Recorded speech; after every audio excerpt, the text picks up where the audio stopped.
and welcome to another week in our garden.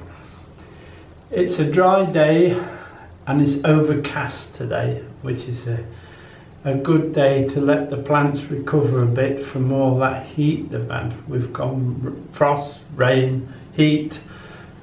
We just don't know what we're going to get next, but we will get what we get and we'll cope with it. Now we're starting in the top greenhouse because I really want to show you the progress on both greenhouses, and there's a little bit of work to do on the garden in between that, but we'll show you that as we go. This is the top greenhouse, now changed over for cucumbers, tomatoes and peppers. Diane will show you what we've got. Now the tomatoes are obviously a little bit on the small side, but that's the weather we've had. And the peppers are doing quite well. It's amazing the difference in these plants in 2 weeks' time. I will be using the taping machine in the greenhouse, but tying the tomatoes that are on the garden. Cucumbers, we've got 2 running there, only 2 this year, but you can see that one's producing a cucumber already. I will probably cut that one off. I have put chalk, badly ground chalk, on the top of the compost. That just helps with the flower sets. Now what I'll do, if you remember, I told you I wouldn't top the compost up yet. Those white dots on the stem, if I fill that with compost in about another 3 or 4 days, they will put more roots out, so I'll get more roots, just like these little ones just here, look. And then we'll get more roots on the stem. Now the big change round in here, we've been quite busy actually. All I need to do now is to put a cross rail on these stakes, just hold everything nice and firm in place, and probably attach the rail to the top as well, just to make sure everything stays rigid. So, because there'd be quite a weight of tomatoes in here. The peppers, I started off with 1 cane, but we'll probably finish up with at least 4 canes in there to stop them from falling over, if they ever do get that big. And these are yellow bell. I've put yellow bell in here because they just take that little bit longer to ripen, and it's very warm and very bright in here, so I think the yellow bell will do better in this greenhouse than the bottom. But saying that, I have put some yellow ones in the bottom, so we'll see which one does better. The other thing I've done, I've put a fleece on the top because the sun that we were getting was so bright it was damaging the foliage, so I've just taken a little bit of the light away with that, especially for the cucumbers that don't want full sun on them. But we'll see how we go with that. That should be no problem. I do keep the watering cans in here with the water in, so that when I do water, it's about the same temperature as the plants and it's not a shock to them. Now I put the chalk on top of the cucumbers because I planted those first, but I will actually put chalk. It's just blackboard chalk, nothing special, and I just scrape it on a scratcher and let it about 1 stick per pot, and that supposedly helps with, so you don't get flower drop, and it seems to work, so I don't know why, but it works, so I do it. It will, putting the chalk on is said to help with blossom end rot as well, but again I don't have a lot of problem with it because I use the chalk, or is it that I don't have a problem with it? We don't know, but I will put chalk on. And the peppers, and I think it helps. Right, we'll have a walk down the garden. There's 1 or 2 jobs on the garden we want to do, and then we'll go down to the bottom greenhouse and show you what I've been up to in there. Now pop down to the potato patch, and I'm just going to show you our ridge up. If you remember, when we planted them, we put them on ridges anyway, but now it's time, they're all coming through, and it's time to ridge again to tidy them up. If you haven't got a lot of fertilizer or manure in your soil when you planted them, which we had loads of manure put in, you can also, it's a good time to put fertilizer between the rows and then ridge up with the soil with the fertilizer in. There's that much manure been put in here, I'm not going to put any extra fertilizers in, else all that'll happen is I'll get massive tops and then we won't have so many potatoes. Now I'll just show you what I do when I'm ridging up. I've also ordered my Nemeslug ready for putting on, but it is in short supply and I don't actually get mine till the 3rd of July, which will be getting on a little bit, but it'll be alright to get it on then. As long as we get it on, that's the main thing. I use the rake, I find it easier to work the soil up the ridges, and as you can see I've done this side, so I just pull up. It doesn't matter if you cover the leaves up a bit, they'll soon push through again. And it's also good because you actually get your weeding done at the same time. You see? It's very dry, but I don't know if you can see, it's actually quite wet underneath. And there's, as I said, there's quite a bit of manure in it. Just keep ridging. Make it nice and tidy. You'll find that once you've done it and got it all nice and neat, the blackbirds and the thrushes will come and spoil it all for you, but they live here too. I'll do this row with you and then I'll finish this quadrant and show you them finished. But it's only a case of pulling up. But if these get buried, don't worry.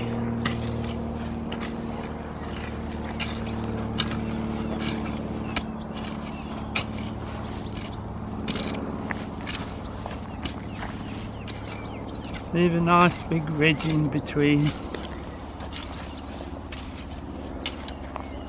And this is another one of the reasons why we get plenty of room between the rows, so we can get the ridged up.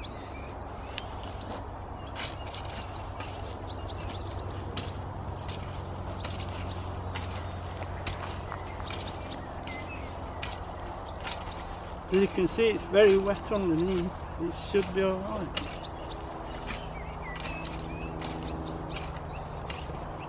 There you are. I'll do this quadrant and show you it finished. Now that's this quadrant done. You can see how nice it looks when it's done, and I'm sure I can hear the blackbirds singing because it's got the next turnover to do on its own. Right, we'll just show you what I did to the peas and then we'll look at the onions, and I've got a little bit of work to do on the beetroot. Down at those peas and beans that we set last week, I have ridged them up the best I could with the ground being so hard after the rain and then the sun. It set solid, but I did my best with it. I got a bit of a ridge on. Now Benny has also told me that these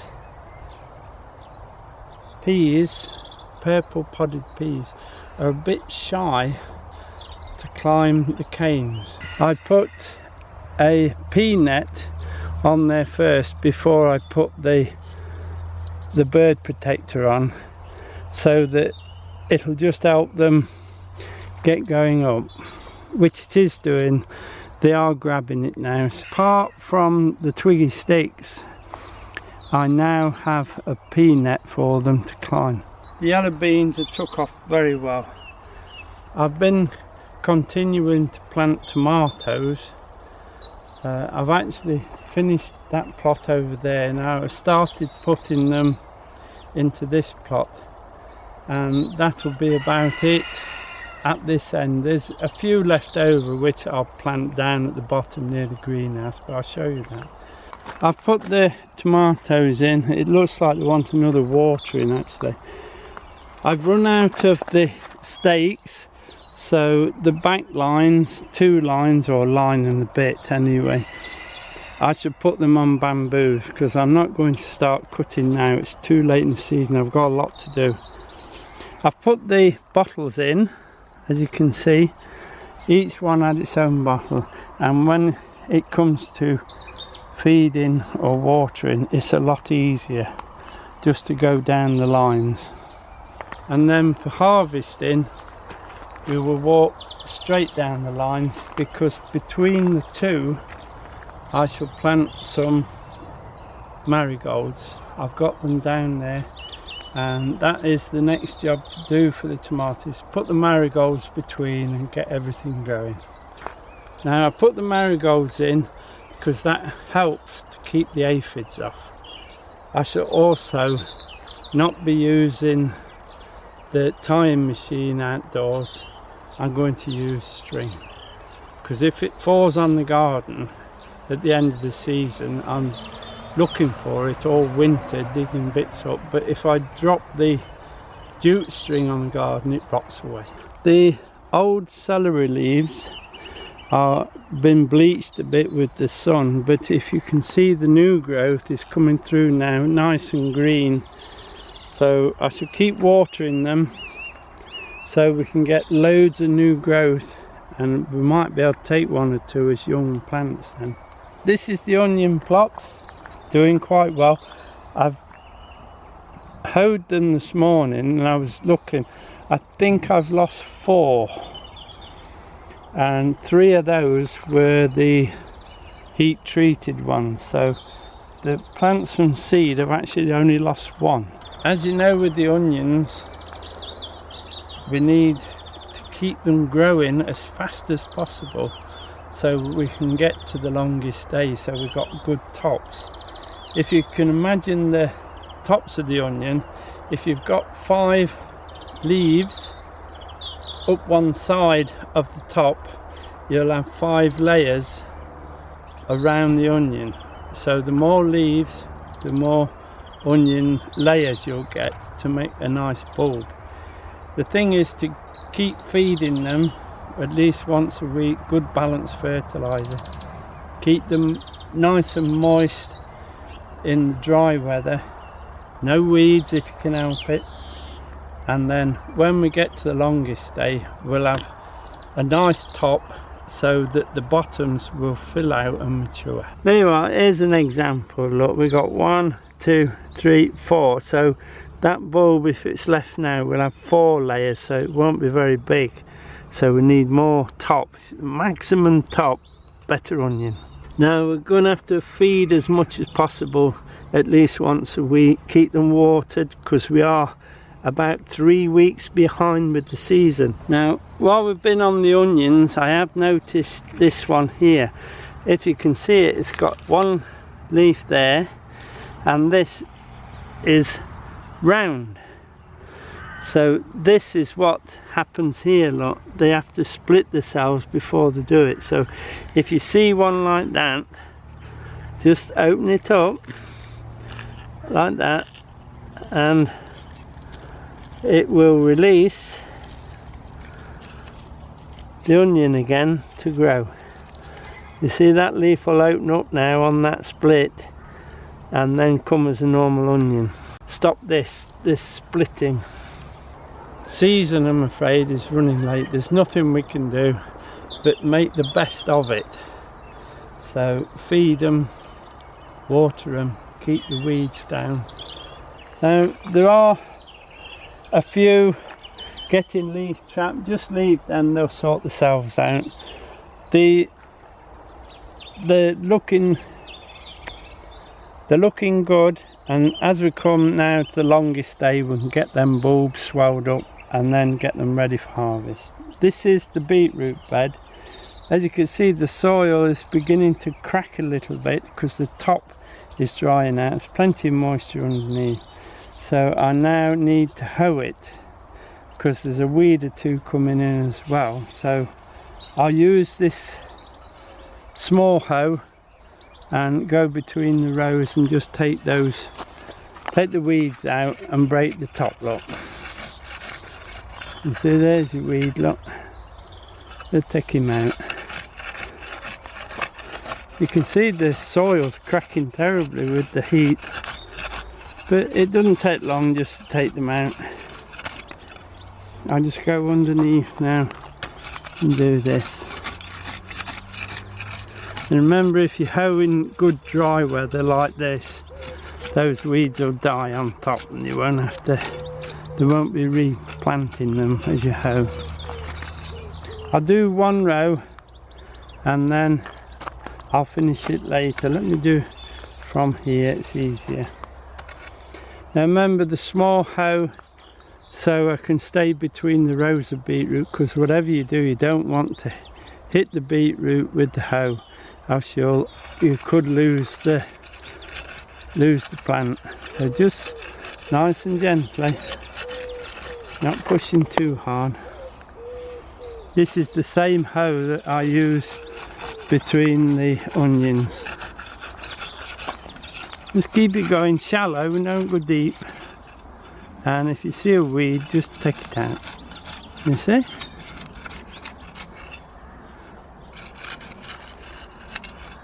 So I'll do these 3 rows here and then I'll show you it done. That's half the beetroots hoed down nicely.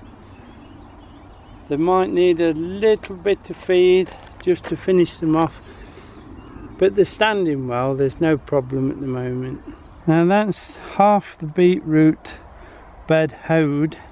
I should do the rest this evening, but just to show you that the bolt hardy is doing very, very well, and all the seedlings that I put in, they're bolt hardy as well, and I put them in groups so we can pull them as baby beetroot and use on the salads.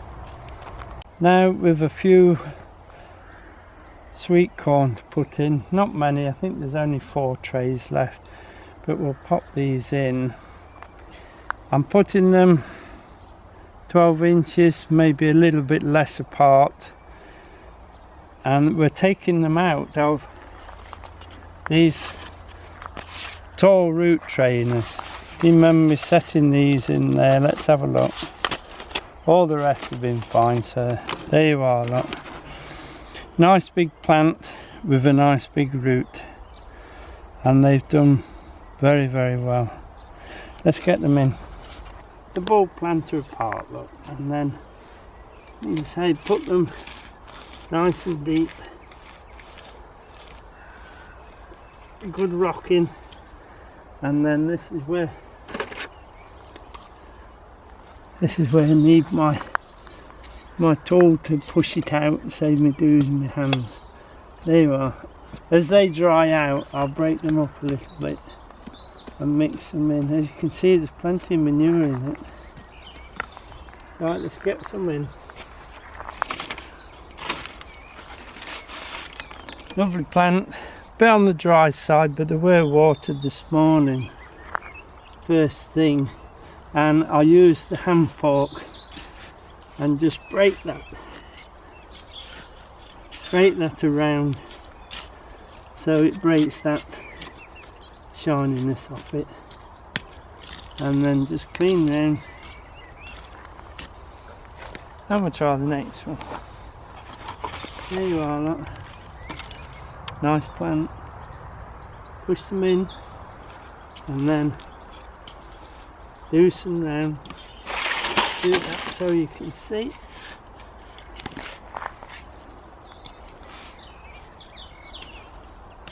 And then tidy it. When these are in, I shall give them a good watering then. Right, in we go, nice and deep, all the way in. It's a good one, that one. I'll push it out with this just here. So they'll be alright. One more, there it goes. And then